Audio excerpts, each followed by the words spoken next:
Delicate subject. Chapter 14.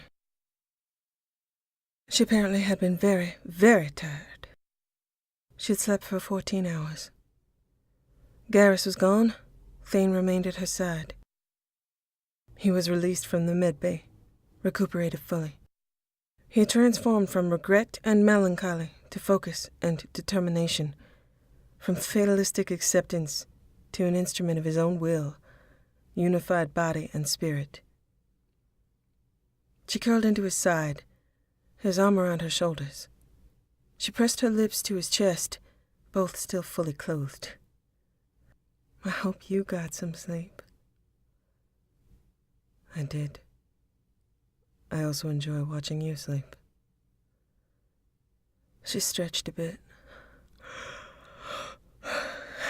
Something we all seem to share. Garrus is up, being productive? Don't you need to go see Kolyat? I believe Garrus is going to the party on Flux. I prefer to be less conspicuous on the Citadel. I hate that place. Really hate that place. Understandable. I feel nothing for the location. It has been a place of business often. No more. I must go see Kolyat, but I do not wish to leave. For a creature of duty such as I, it is odd to feel something about that duty. I am comfortable. Feel like myself as much as possible when I am near you. To potentially travel back in time to the person I was that allowed Erica to die, that abandoned Kolyat, is surreal. Time on this ship near you, near Garrus, has made me a different person. It is difficult to have changed so much and yet have time stand still elsewhere. It was also difficult to have had nothing about her change at all, and have the galaxy move forward 2 years without her. Would you like me to go with you? He traced a finger over her cheekbone. Jane, you despise the Citadel. She smiled at him. But I love you. I can understand. If I went to go see my mother, I would want you with me, to keep me warm so I wouldn't freeze solid. You do not speak of your family. My mother isn't a bad person. My father is gone. He was military. She is military. My relationship to her is about military discipline and service. Other than them being military, I don't know much about them. My grandparents on both sides are dead. My parents were only children. I'm an only child. There's no ill will, there's just not much of anything unless it's from a training manual. My mother fought the Turians in the First Contact War. I will not be introducing Garrus to her. Or you. I'll send her a sit rep before we go, but she does not approve of my continued existence if it is not with the Alliance. I believe Kolyat was trying to reach out to you when he tried to follow in your footsteps, trying to connect somehow. I believe he wants to connect, but whatever your relationship with Kolyat, I'll be there for you if you want me there. Then I accept. I know in your company I would be safe under your Spectre authority, but only from those who would respect that authority. It would not protect Kolyat if I were to lead anybody to him.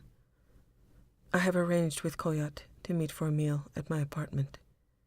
It is small and utilitarian, but it will suffice. There is something else I would like to do, if you will indulge me. What? He smiled and stroked her hair back behind her ear. First, we get you a dress.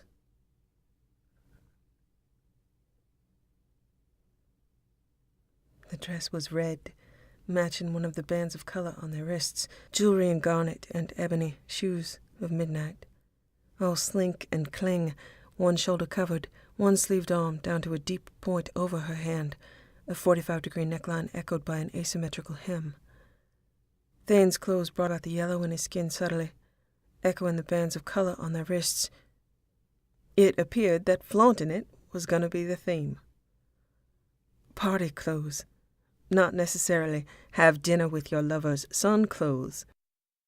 But she was going to take Thane's lead. She wouldn't question his choices and would conceal or reveal as much of their relationship as Thane chose. It did seem, in her experience, that Drell favored tight clothing. This might not be anything at all out of the ordinary for Drell dinner, except that she was human. Kolyat was charming, and mostly starstruck by Shepard and Thane. There was deference and respect. Thane was fatherly and gentle. The touch and formality of their speech and demeanor made the visit a pleasure. Kolyat was an extraordinary young man, and she recalled the passion and tears on meeting Thane again. She was happy that they had that fire, each for the other. She saw flashes of Erica in him, the woman of compassion and love. He displayed enough humor and spontaneous smiles that she was surprised, often, as though Thane's face had widened in an abandoned grin. They looked so much alike it was hard not to make the comparison. But Kolyat grew into being distinctly himself by the end of the few hours, and she stopped being surprised. Most of the conversation was about advances in Kepral syndrome treatment and the potential for that helping Drell everywhere. Kolyat told them of people he knew with relatives that were ill, their hardships, his hopes. He spoke of aunts and uncles, cousins, family back on Kaji. He told stories about Bailey, asked about the Normandy, asked about their mission. Thane didn't mention their relationship, but Kolyat made her feel like family. When they left, Kolyat gave her an impulsive hug, and she returned it with enthusiasm. He invited her back to visit, here or in any home where he resided, and thanked her again for bringing Thane back to him, helping him find the right path for his life. Before they left, before Thane reactivated the face shield that concealed his identity, Kolyat had offered a prayer for their safe return, and a blessing for the gift of their company, the hope they inspired in him. Arashu, goddess of motherhood and protection, each birth you bring to the world gives light. Each life you shield from harm shows love. May your light and your love watch over the Normandy and her crew. The dreams and hopes of our futures lie with these warriors. They take up arms in the names of the innocent who have fallen. Arashu, all my children that may live by your grace will know of you. The children of the past that are my ancestors speak through you. May this humble Drell's voice find your blessing. Thane stepped to Kolyat, embraced him, and whispered words she was too far away to hear. Kolyat's hand gripped Thane's shoulder, and he held on with tight fingers for a long minute. Then his hand relaxed, slipped down and back, as always, wanting to follow, but unable. When they stepped outside, Thane was transformed again, his voice distorted and his face resembling another Drell, artistically with more yellow in his skin. A man of the details. Instead of a bar or a restaurant, he headed to the Presidium, which was mostly abandoned this time of the night, offices shut down and denizens headed to living spaces away from the stark monument. He led her forward until he pulled her into an access alleyway, and when she started to protest, silenced her by yanking her to him and kissing her. In the shadows, he had his face and voice again, his lips hard against hers, hand tight on the bare skin of her back, the other hand spread over her throat, pressing her to the wall of the alley, venom rich on her tongue. Hell yes, if this was the final destination, she approved. One of her hands went to his waist and one to his shoulder, and she was holding on against the dizzy press in the dark, cold at her back and relentless heat stroking her mouth, his adept fingers on her bare skin. She was addicted, craved him, and he fanned and encouraged her hunger, indulged his own until she could barely stand, her fingers digging into the familiar leather as his fingers pressed on her skin. It was thick-woven, warm muscle, and when he lowered his hand to her hip and pressed closer to her, a low moan broke from her throat. He stopped kissing her, which got another, more disappointed moan. He leaned to her ear. "We must be stealthy, Jane." "I'm in a bright red dress and heels. I'm also now drell drunk. This was not planned well." He lifted his hands to her face and kissed her again, lingering and gentle. When he pulled back, he said, "Perhaps you are right." Dizziness struck again as he lifted her into his arms. She had to hold on. He moved down that alleyway, took stairs up to a catwalk, and navigated through the dark. There were locked doors that he opened with his omni-tool. This was definitely breaking and entering on the Presidium. "Where are we going?" He raised a brow ridge and shook his head. "Stealthy, Jane." She tipped her head back and watched his face, the pulsing of venom in her blood and the colors radiating from him, fascinating. He smiled and continued on his path. She was definitely lost and wouldn't be able to find her way back. Descending through a set of stairs, through a service exit into another featureless alley, he carried her into a pavilion, darkened, only patches of light spreading out from the edges. "Do you know where we are?" She shook her head, and it made her dizzy, her eyes focused on his face, her attention on his voice, the warmth of his arms around her, the ease of his strength, thoughts of Kepral's lingering after talking to Kolyat. He carried her to a central pylon and shined a light from his omni-tool onto it. She saw her face. She blinked. She saw her face and some writing. She narrowed her eyes but couldn't focus. "In memoriam, Spectre Jane Shepard. In honor of her sacrifice, her vigilance, and her death in execution of her duty in the face of overwhelming odds." She stared. "I did not know if you had been here or knew of it. Your aversion to the Citadel made it seem unlikely. This pavilion is yours." She looked at the sculpted relief of her face, solemnly gazing obliquely into some unknown future. "It cannot do you justice." He lowered her to her feet with her facing the memorial, pulled her back against his chest with an arm around her waist. She leaned against him as she took in the reality of where she was. Justice. By her own temperament and by the way he had read it, she couldn't help but hear the words.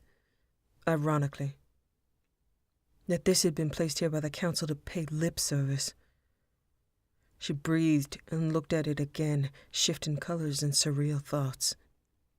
This memorial meant they never had to look for her body. They could stay safe on the Citadel, which she had saved for them. Defied them for the right to do it. They had abandoned her, body, mind, and soul, while pretending to represent her. They were relieved when they found out she was dead. His voice dipped to her ear. "I thought perhaps you might enjoy an opportunity to dance on your grave." The dress, breaking in. This was not about respect for her memorial. This man understood her. He might even know that dancing on a grave in human idiom meant being disrespectful. She turned to look at his face and decided he definitely knew. She loved him so much. It was terrible and perfect, and she started to laugh. There was no fear of security.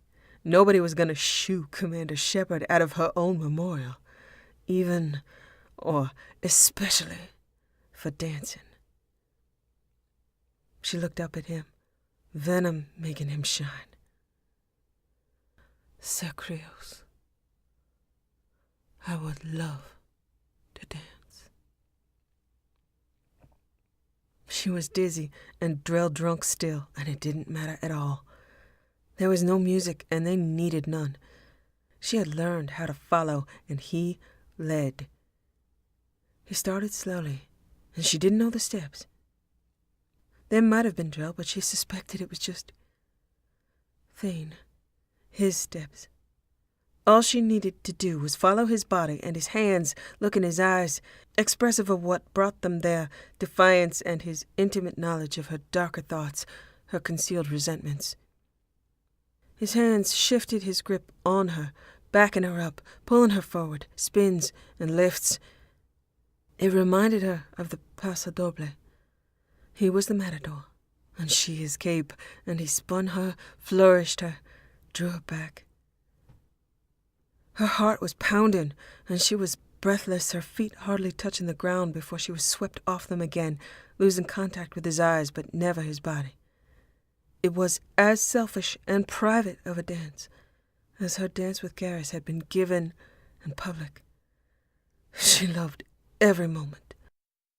The future disappeared. Shepard disappeared. All the bullshit and political wrangling was dismissed as insignificant. She was cleansed of having to care about anything other than the next moment, his next move, and her next follow. She was fresh blood and anger, shadow and spin, skipping a heartbeat and losing her breath when he pulled her heart to his chest, her knee sliding up his thigh, with his hand high on her leg, playing out her arms again in a spin. He backed her up with strides she couldn't match, her feet nearly tangling in his until he lifted her by the waist, pressing her back against the pylon, his mouth claiming hers, slanting and sliding more venom into her.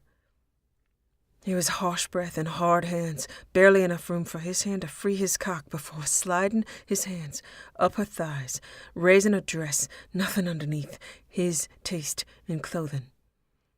He lifted her with his hands on her ass, surged inside, drawing a low scream from her, an answering groan from him. He shifted her until her weight was on one of his hands, her legs wrapped around his waist, her hands clasped tightly around his neck. His newly freed hand traced the planes and curves of her waist and hip, digging in fingers and sliding his thumb to her clit. He drew his hips back, then slammed in and up, his mouth always on hers. Combined, the dance and venom and his body made her feel like the embodiment of wrath, red and sharp and boundless. Nothing could stop her. Nothing would stop her. As her consort, he was everything she needed him to be, rending and fierce, the ominous swirl of clouds that form and dip to the ground in a tornado, chaos in the contact, unstoppable. They were that storm, and they should be feared. She angled her hips into his thrusts, bit at his lips, pulled his mouth closer, nails and teeth and demand. Venom was forgotten as a separate thing, and she was Siha, fierce in wrath. He was her priest, the only mortal she favored, the only one that could call her. His hands, his body, his voice, vibrating into her mouth, caused her body to contract, pleasure to swirl harder in the storm, tightening around the length of him until he thrust one final time and stayed, and she drove herself down onto him, overflowing, a warm run down her thigh. Hearts pounding and breath shared, moans and names murmured against lips. He was trembling, spent, gentled and reverent. She was filled, supported, and that was her due. When his trembling arm set her down on her feet, she was solid and sure. She would never come back fully to the self she was before this moment. She was ever transformed. The storm had picked her up and put her down someplace new, too far from where she had been to find her way back, too fitting to want to find her way back at all. He was in that place with her, and that was all she needed to want to stay. She took his trembling hands in hers and held them until he was willing to walk, to turn away. They lingered until his hands grew steady and the pound of his heart could not be felt through the leather covering his skin. He kissed her, took long moments to smooth the lines of her dress, came back to her mouth for more. After his first reluctant step away, he changed his mind, pressed her back again, his hands in her hair and his mouth on her throat, a smile on her lips.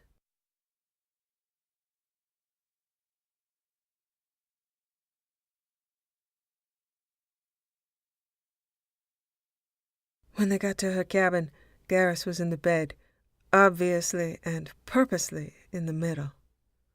He'd probably been sleeping, their entry waking him.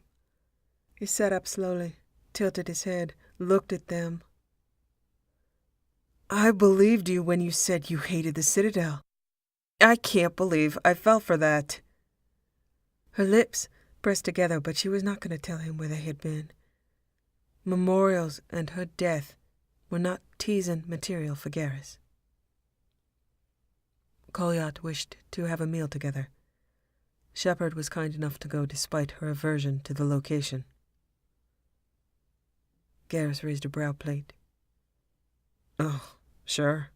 That dress definitely looks like destination family dinner. I was at Flux representing command structure. Do you know I spent 2 hours listening to Grunt get progressively drunker? He spent about 20 minutes telling me what a sweater was and how Hanar couldn't wear them and how that made him sad. Turians mostly use hides for clothing. Knitting sounds like it's a made-up thing. I suppose it's partly my fault. I kept feeding him alcohol, hoping he'd drop off, but he just hit an incomprehensible bottoming out point where it just goes to his hump. Jack was supposed to help, but she disappeared into the back with 3 guys and is probably still there." "How is Tally?" "Tally is lovely and charming and was smart enough to not stick around for all of Grunt's philosophies.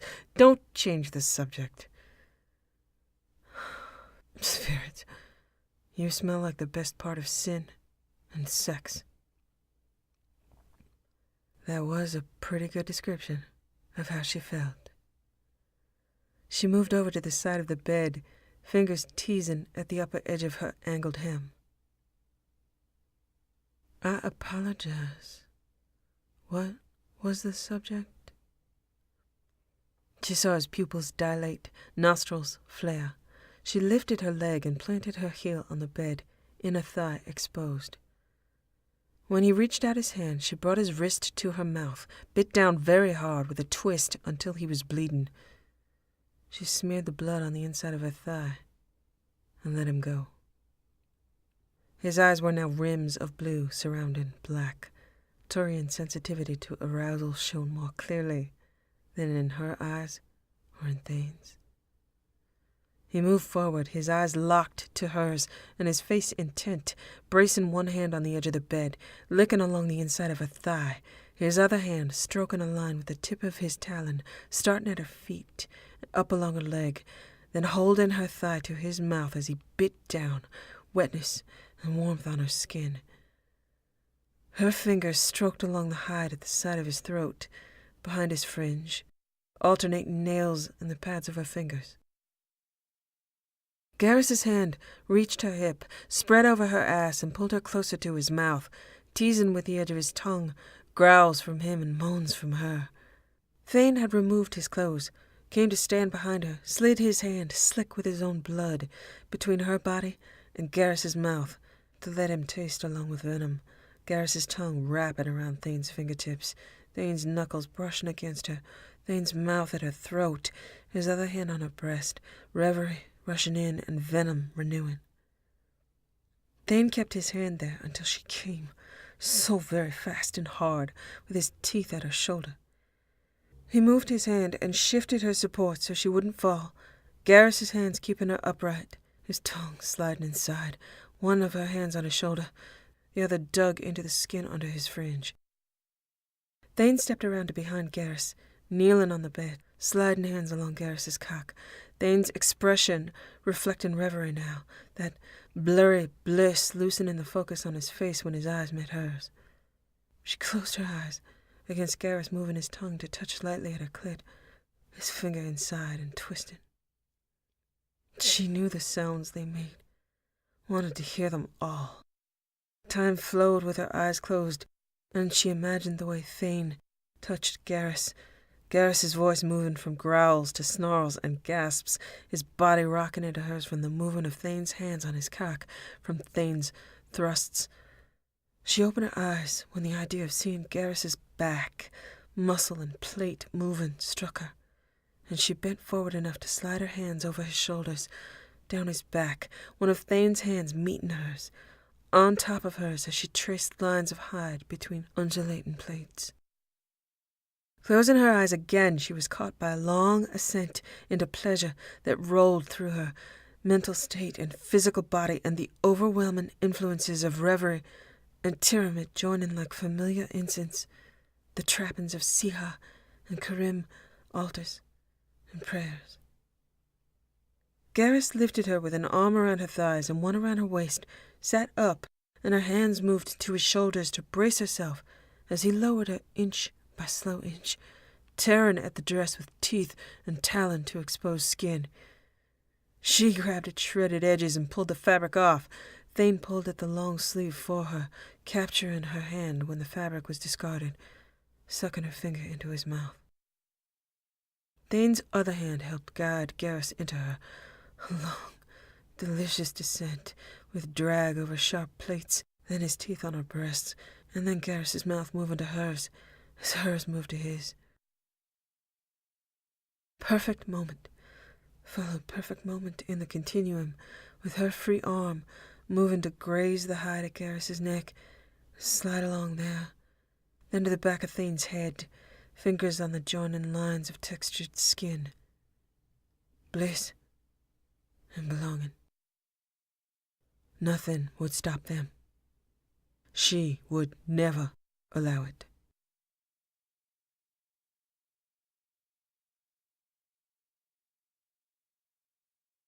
The Normandy gathered her children back on board. Some much the worse for wear, Grunt with a 2-day hangover to endure, Jack with a happy smile, a few new tattoos and some menu recommendations. They were off with no fanfare to the gate, and Jane decided she was done with work, gave Kasumi all the information she had, and asked her to set up a time to release. She was sure they would make it back. She had self-renewing confidence, placed in her bones by her men and her mission.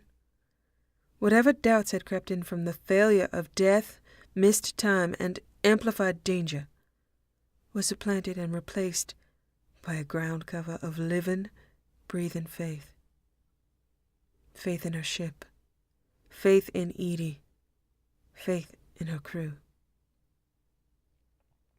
She had begun to wonder, to a certain extent, how many choices she had with her upbringing after discussion with Thane about his childhood.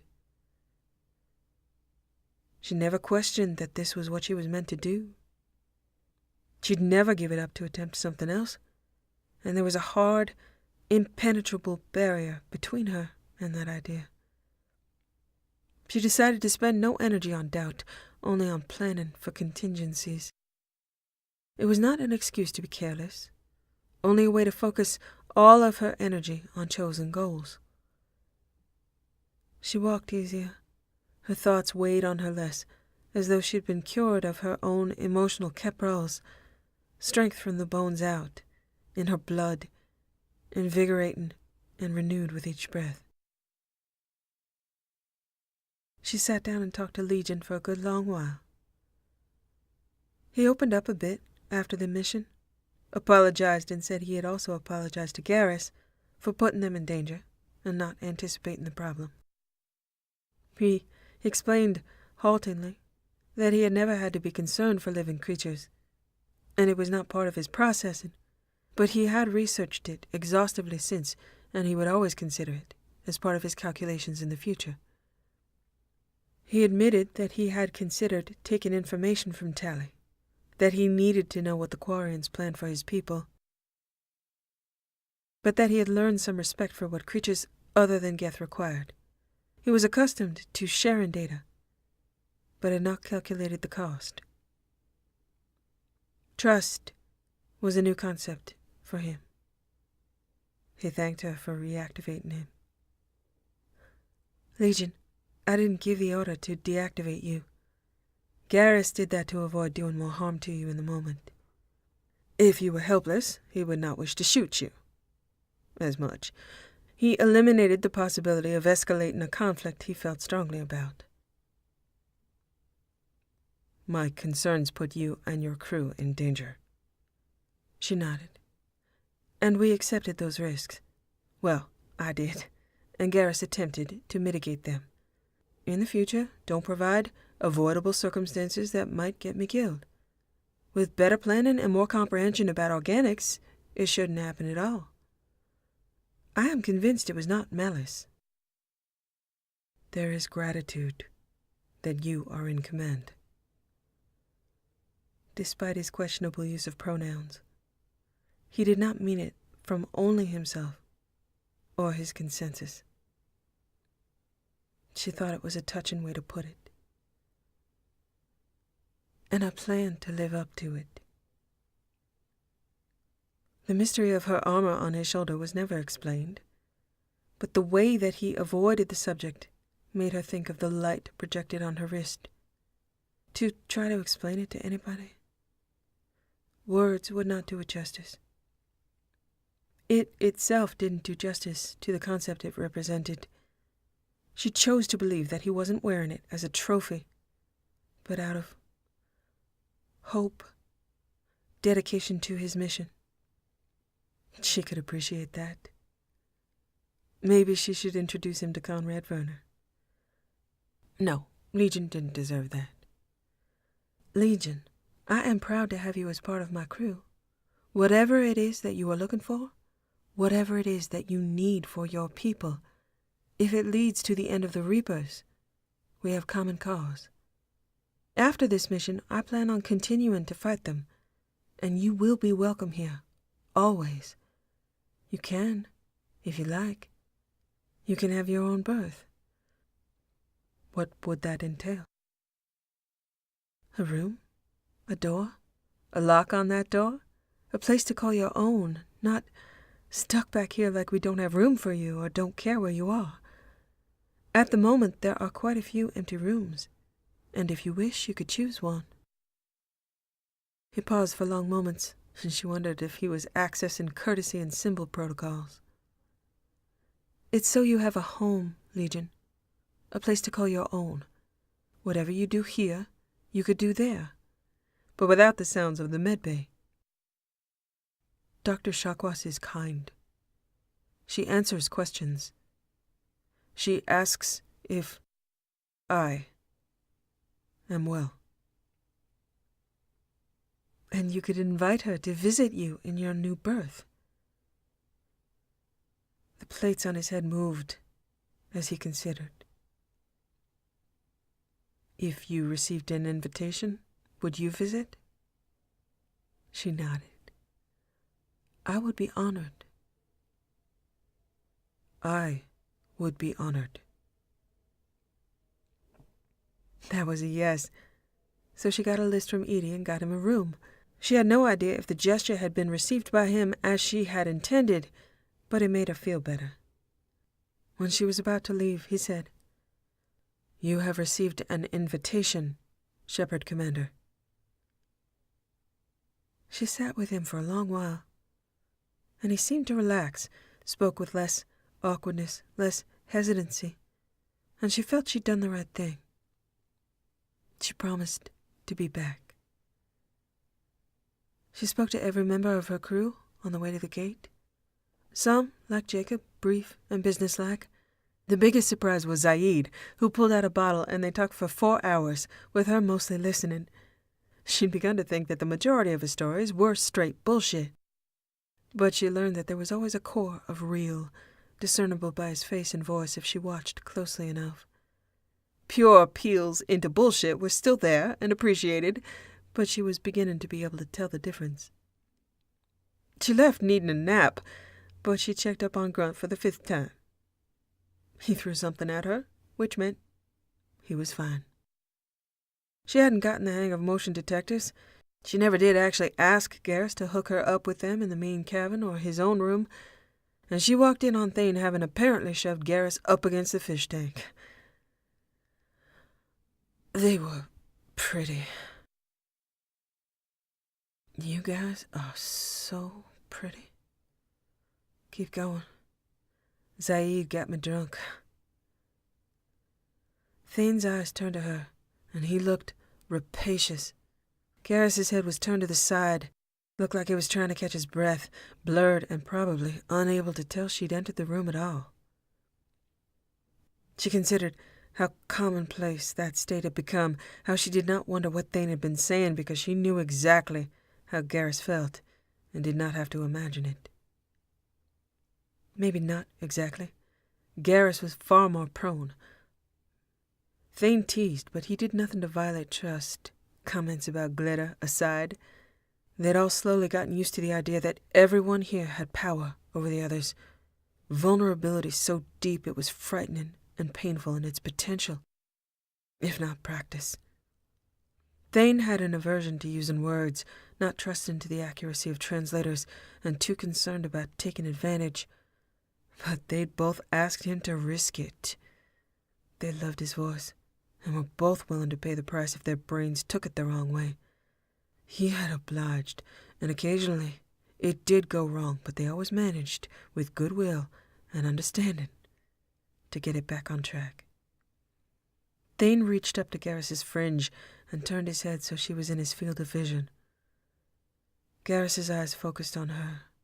His face was blissfully helpless, anticipation, and obedience. Thane spoke in Garrus's ear. You want her in Vasnam. Bring her to us. Show her how much you want her. Well, that worked on her. Her spine gave way somewhat from his voice. Garrus's eyes focused on her, lit with too many things at once. She saw the fear she'd seen on his face when she'd been injured, the rage at the attacker, the need to shield her with his body. Tyramid Storm. Even drunk or confused, she knew him. She knew right away that he wanted her safe. He wanted her safe first. That word, want, right now to him was about that. So close to possible suicide, Garrus felt it for all of them. Seeing that on his face, she ran to him. He reached for her, pulled her carefully, gently into the cradle of his arms, pressing his crest to her forehead, one arm still tightly around Thane, keening softly with grief, haunting and raw. The sound he made after she died, she knew it had to be. The sound he'd made alone. They'd been through storms. They were storms. In Vasnam, she is safe. You have kept her safe. We will keep her safe. With that reassurance, Garrus's keening stopped, and he drew in a labored breath, but his body stayed protective, hand in her hair, and mouthplates pressed to her forehead. She relaxed entirely into his arm, against his chest, proving she was safe, that she knew she was wanted and loved, all the things he would be looking for in her. He dragged a finger through Nonconsent and drew a line across her forehead, kissed her there. He turned his head, drew a line along Thane's forehead, kissed him there. She collapsed against him, held onto him. She thought Thane possibly tried to move away or reposition, and Garrus's hand moved so fast to keep him in place There was green blood tipping his talons when he drew his hand back, startled. At the look on his face and the possible blooming apology, Thane moved to reassure him, closer in and not away. There weren't deep wounds, and for any of them it would have been nothing in a fight or even in bed, but this was Garrus losing his preternatural control. All right. So I'm broken. So who is surprised? Not me. I'm broken. But it's my job not to be. I am broken. And I am bleeding. Then you shouldn't have tried to fucking move.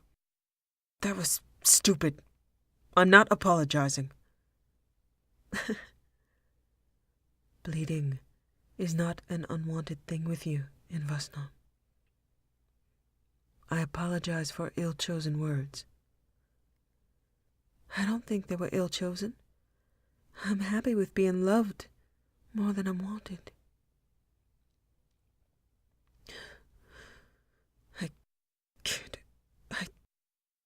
Spirits, I don't know.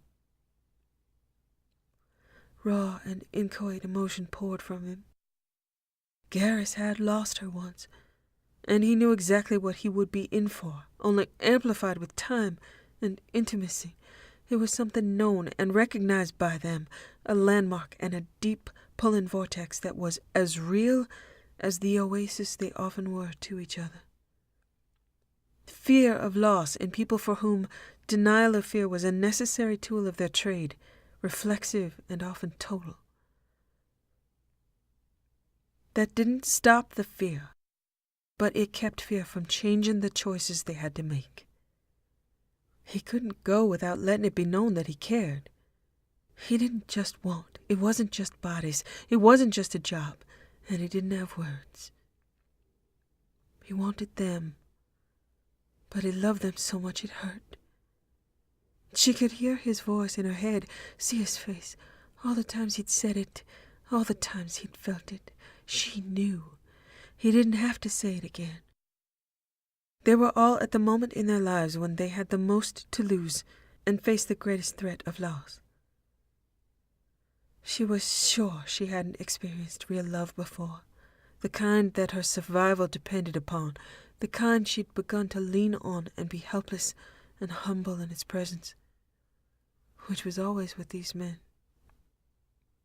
She leaned on him and was helpless. She had no comfort to offer them, no promises of ultimate triumph, only the determination she always had to finish the mission. That wasn't what Garrus needed right now. She still felt the confident, defiant fire Thane had instilled in her, those glowing embers, and she had no words for that, and she shouldn't give that to Garrus now. He had his own confidence and his own determination, and he didn't need hers. He needed to be helpless and afraid, seen to be that by those he loved, and accepted with it, for it, feeling it for all of them. She grabbed her own helplessness with both hands and let it breathe and speak. Didn't love mean she should be making plans to run away with them to someplace safe and screw everything else? Isn't that what love should do to her if she really felt it? To risk anything and everything for them, their continued safety, their continued happiness? Both their names for her were describing unattainable, unreachable things. And that was her nature. For now, she should be attainable to him. He should be able to reach her. She could give him everything she was right now. Later, she would be followed, and they would know she needed them. Later, Thane would brim over with the eyes of a dedicated killer, deceptively fast, water-flowing muscle, and lethal force. Later, Garrus would smile with intentionally overblown arrogance and humor, check his rifle, and nod to any order she gave. For now, she would breathe and be here. Fingers twined, skin warmed through plate and hide, wordless storms of hope and fear raging just out of range, out of their control, ready to charge straight into it for the best reasons they could find. Not afraid of dying. Afraid of coming out of it alone. She danced on her own grave. Her own death did not frighten her. She knew Thane had lived so close to death for so long as his only company that he did not fear his own death. Garrus did. And they loved him for it, for being that immediate to life, more than they were, a force of love and hope that carried them all forward and gave them strength. She could be leading them to death or servitude as the Protheans faced, and she might possibly gain nothing from it but despair. From that she might not recover. She resolved to die with them, fight for them in that place, if it came to that. That was her only contingency plan. Fear would not stop them, and these moments would be the only ground given, swiftly retaken with nods and laughter and dismissal, once he could no longer hold them, once time made his arms fall away and duty slip into place on his features. Once they all turned to put on the armor they needed for the fight. Once their minds filled with innocent victims and carnage potential. An absolute if they did not let their hands fall away and minds turn to war. Right now was about the wellspring of reasons they had to fight for each other.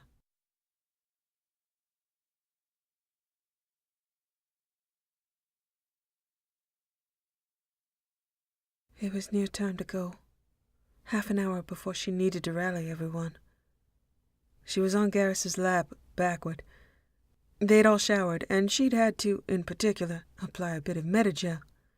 Garrus had decided that once control was lost, it could stay that way, and his talons had had their way. In reverie, it was nothing except gratitude of seeing how much he felt, how much he wanted, fierce, and still her tenacious protector. Thane had dried her hair, set her back on Garrus's lap, and was now laboriously braiding her hair while she breathed in Garrus's scent and enjoyed Thane's gentle hands. "When we return, it would please me if you grew your hair out longer, Siha." She smiled at the mention of returning, silently grateful for the casual acceptance of success. I guess I make the hair rules now, huh? Regulation length is however long I say it is. Done. Garrus lifted a strand of her hair. "So you decide, and it grows longer?" "No, it keeps growing forever. We have to cut it to give it shape." "I will learn. Allow me." Also done. Hair is one of the weirdest things I've ever heard of, and knitting is another. Did humans come up with all the strange? Yeah, probably most of it.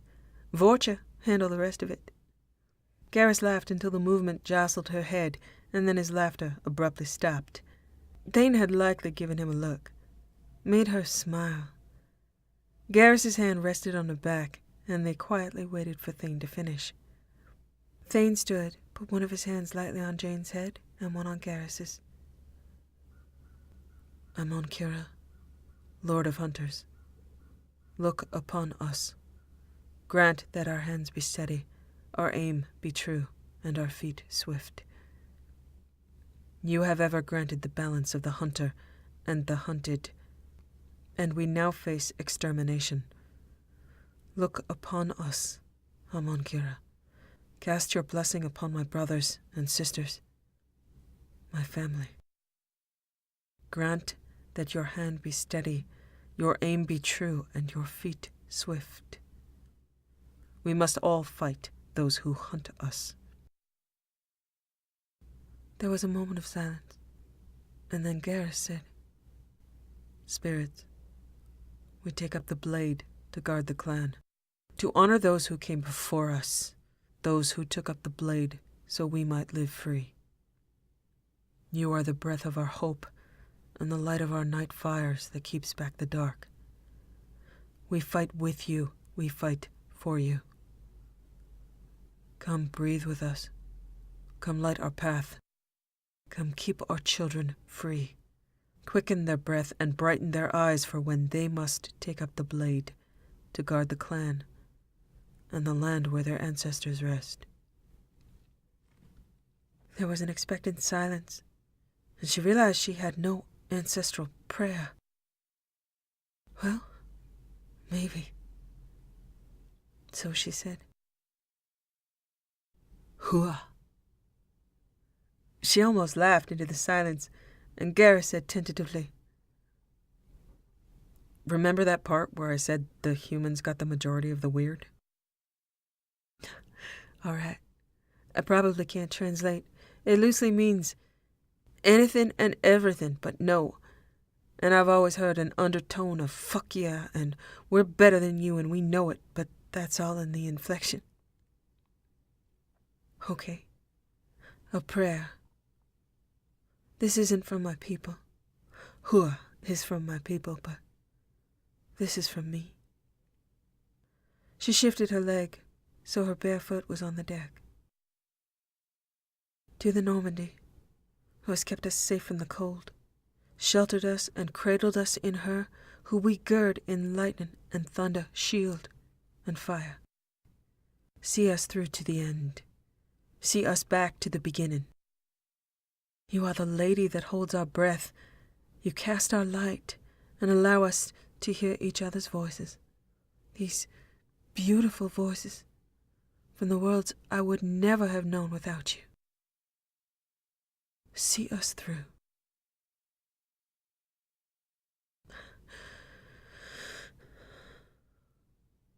It was time to go. She reached up, and Garrus bent his head to her, and she kissed him. She stood and wrapped her arms around Thane, kissed him. Garrus stood and wrapped them both in his arms, touched his crest to their foreheads. She stood there for stolen moments, then turned aside and gathered her armor and weapons.